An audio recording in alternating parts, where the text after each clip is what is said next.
आवाज नहीं। हौसला, ठीक है, फुलवारी से बोध प्रश्न है। हौसला जो मैंने पाठ पढ़ाया था उसी में जो प्रश्न उत्तर आए हैं वही हैं।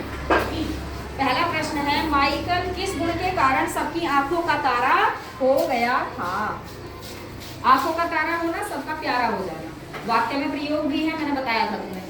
तो माइकल किस गुण के कारण सबकी आंखों का तारा हो गया था? कोई बताएगा?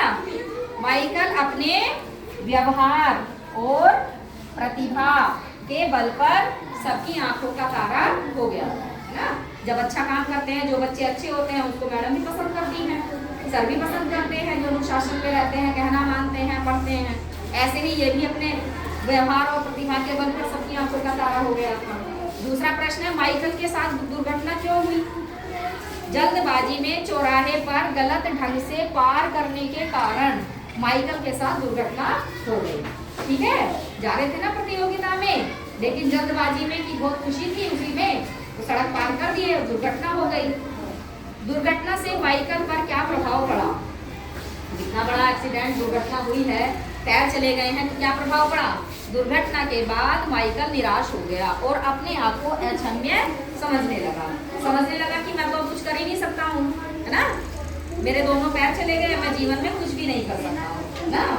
हाँ, रोजी ने माइकल को हताशा से कैसे उबारा? रोजी जो उनकी दीदी थी, उन्होंने कहा नहीं, ऐसा नहीं है, तुम तभी कुछ कर सकते हो। और जो जिनके हाथ पैर या कुछ आंखों से या उससे कोई किसी को समस्या होती है, तो वो क्या कहलाते हैं इस समय? दिव्यांगजन, है ना। पहले विकलांग बोला जाता था, लेकिन अब उन लोगों को हम जिसके शरीर में कोई प्रॉब्लम होती है, आँख से नहीं दिखता है, कान से कोई समस्या होती है, या हाथ से कोई समस्या है, पैर से कोई प्रॉब्लम है, जो कि नॉर्मल नहीं है ना। जैसे हम लोग नॉर्मल हैं, यदि उनमें किसी कारण से कोई कमी आ जाती है तो वो क्या कहलाते हैं? दिव्यांगजन कहलाते हैं। दिव्यांगजन, है ना, जन माने मनुष्य और दिव्यांग दिव्य अंग बन जाता है वो। ठीक है, समझ में आ गया? यदि किसी के अंदर कोई समस्या होती है तो अब उसको दिव्यांग बोलने लगे, दिव्य अंग।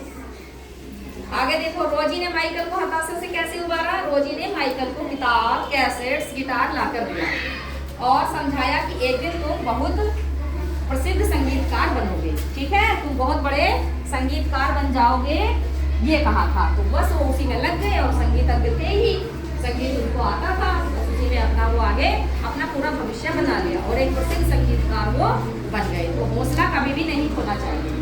कितनी भी बड़ी विपत्ति से विपत्ति आए, लेकिन तुम्हें क्या करना है? डटे रहना, ठीक है, मेहनत से अपना काम